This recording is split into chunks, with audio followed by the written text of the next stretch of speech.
Thank you, Whip. It was very exciting Friday to not only get sworn in, but to see all these new members of Congress as part of this new Republican majority, both House majority, Senate majority, with President Trump coming in just a couple of weeks.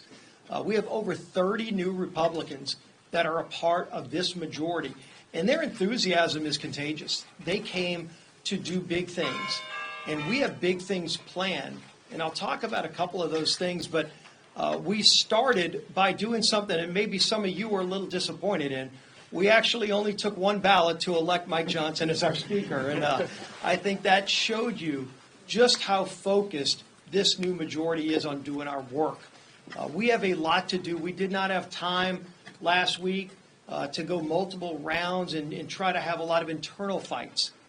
While we might have internal disagreements along the way, we are going to be focused on the people's business, and we have a lot of work to do to fix the mess, as Lisa pointed out, that Joe Biden, Kamala Harris, and the Democrats have left behind.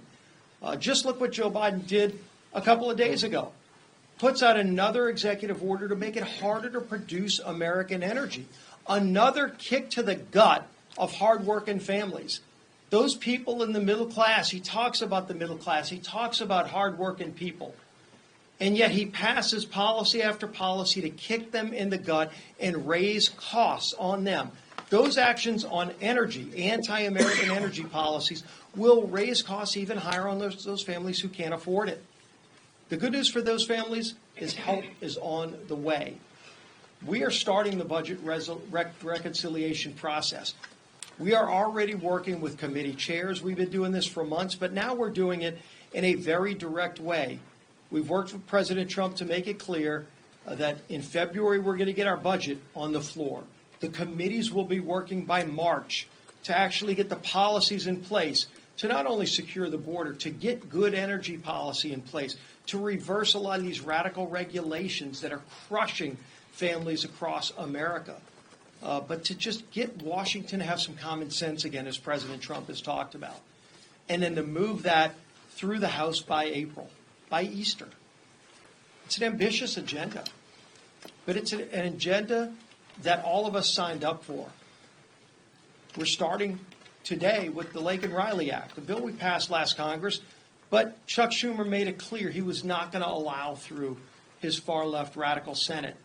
Well, now we have a new Senate, and John Thune wants to move that bill as early as this week.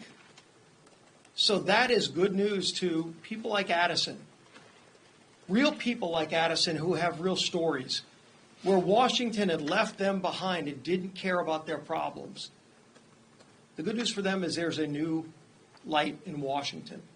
There's a new sign of hope in Washington where we're going to be addressing the problems that families are facing. And we're going to do it quickly. This is going to move at rapid speed because the problems America faces cannot wait. So this Congress is open for business, and it's ready to move fast. You're going to see that aggressive agenda led by our first ballot speaker, Mike Johnson.